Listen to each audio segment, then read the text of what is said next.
From the CyberHub bunker and studio, you're tuning in to the CyberHub podcast.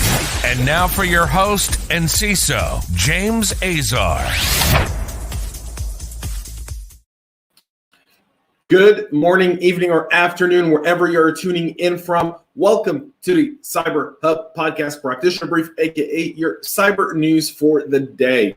We have a very loaded show. We've got a Patch Tuesday recap. We've got a code security issue that's really, really eye-opening. I found it absolutely amazing, and a wonderful story about a cyber-mercenary group as well, among many other things that are going on in the Cyberverse today, folks. Before we get started, though, a big shout out to KnowBe4 for their support of the show. Without their support, the show would not be possible. We're live on LinkedIn, Facebook, YouTube, Twitter, and Twitch. Thank you for everyone who's tuning in from there this morning. Good morning to Brent. We've got here another good morning. Let me see who that is. That's John De La Cruz. Good morning and happy Veterans Day Eve. Yes, and good morning to Paul. Folks, today we kick off Veteran November. All right. Good morning also to Bob Henderson. Good morning to Mr. McQuiggan. Today we kick off Veteran November. For the next 10 days, I'll be posting a daily video or audio podcast on your favorite podcast listening platform. You can go and check it out. 15 minutes, stories of amazing veterans. John De La Cruz is one. Paul Cumming, Josh Mason, Brittany Kennedy. It's also today. It is the Marine birthday today, so Semper Fi to our brothers in the Marine Corps. Tomorrow is Veterans Day, and it's a very important day for me personally, and I know for many people who donned the uniform as well. Also, good morning to David B. for being here with us again. Veteran November drops today at 2 o'clock. Paul Cummings is my first interview. You can catch it on your favorite podcast listening platform, whether it be CyberHub Podcast or CISO Talk, or on our YouTube channel. You can catch it there as well. All right, folks. Now, let's get into cyber news, really, because there's a bunch of stuff to talk about today. My double espresso in my Cubs mug today. I know the Braves won the World Series, and you go, James, you're in Atlanta. Why don't you have a Braves mug? I was never a Braves fan, so I'm happy for the local home team for winning the World Series. But you know, you don't just switch teams because you moved. That's kind of my deal. Coffee cup cheers, folks. All right. Whatever you're drinking, also put it in the comments, folks. And coffee cup cheers to you, Mr. Christoph. Here we go. Patch Tuesday was yesterday. Microsoft pushed out patches for at least 55 documented security vulnerabilities and a wide range of products called urgent attention to a pair of flaws that have already been exploited in the wild. Microsoft said that 2 under-attack vulnerabilities exist in the Microsoft Exchange server and Microsoft Excel. We're aware of a limited targeted attacks in the wild using one of the vulnerabilities, CVE 2021-42321, which is a post-authentication vulnerability in Exchange 2016 and 19, noting that the issue affects on-prem Exchange servers, including servers used by customers in an Exchange hybrid mode, meaning partly on-prem, partly in Azure. Microsoft slapped a critical rating on the Exchange server bug and warned that an authenticated attacker can launch code execution attacks. The company didn't share details on the pre-patch attacks beyond crediting multiple Chinese researchers for the discovery.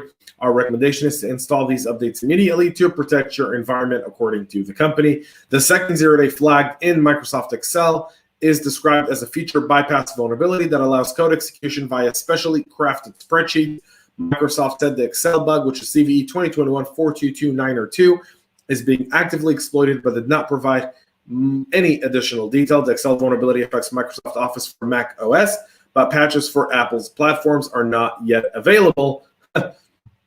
The Microsoft Patch Tuesday updates also include fixes for serious flaws affecting Azure, Microsoft Edge, Defender, Visual Studio, and multiple Windows components.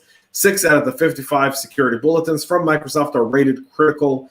That's the highest rating. 4 of the 55 are listed as publicly known. Adobe also warned that they've got a critical vulnerability, CVE 2021-39858, which affects the RoboHelp server, an earlier version on the Microsoft Windows platform.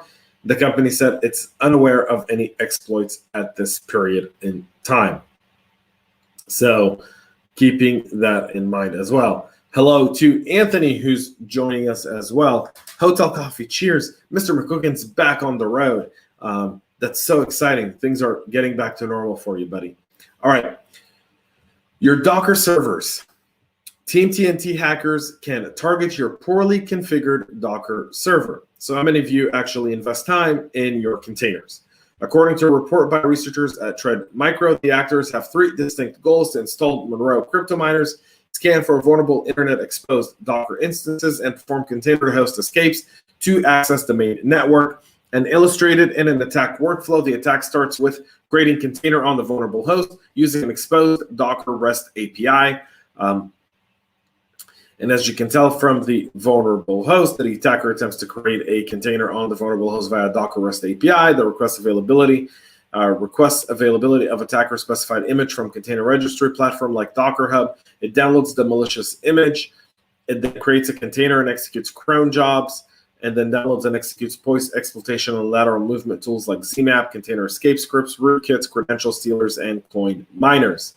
TeamTNT then uses compromised or actor-controlled Docker Hub accounts to host malicious images and deploy them on a targeted host.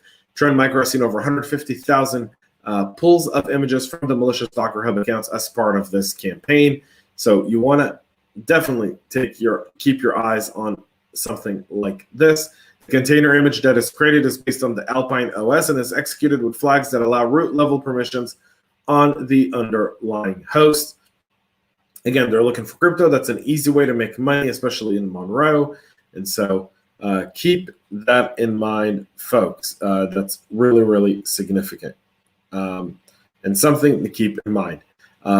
Shalom to Vladimir and Mimosa and ORD this AM. Matt Lee's also on the road in awesome Chicago. So thank you for being here as well.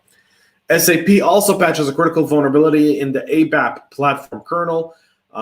Part of their patch Tuesday, November 2021 update. SAP's highest severity rating, the most severe of the new security notes, addresses CV 2021-40501, a CVSS score of 9.6, is a missing authorization check vulnerability in the ABAP platform kernel. The unauthenticated business user could exploit the security hole to escalate their privileges on vulnerable systems, which would enable them to read and modify otherwise restricted data. The vulnerability affects trusted connections to other systems via RFC and HTTP communication, allowing the user to execute application-specific logic in other systems. SAP also addressed the high-severity missing authorization check in SAP Commerce, which it too could allow an authenticated user to escalate privileges. That one is tracked to CV 2021-40502, has a CVSS score of 8.3. So all of these SAP updates, you want to get that done. Patch Tuesday is a busy, busy day. Here's the one I wanted to talk to you about. Invisible characters that could be hidden backdoors in your Java script. So this goes to a security researcher that's shed light on how invisible characters can be stuck into a JavaScript code to introduce security risks like backdoor into your software. Now, Cambridge, and we talked about this, talked about the Trojan source, and that injects vulnerabilities into a source code in a way that malicious code could not be easily detected by human reviewers. The method works with some of the most widely used programming languages today, and adversaries could use it for supply chain attacks. Trojan source attacks, however, leverage the ambiguity introduced by homoglophs and the Unicode bidirectional mechanism, a feature used for accommodating both left to right and right to left characters. This week, the researchers also disclosed how certain characters can be injected into the JavaScript code to introduce invisible backdoors and security vulnerabilities.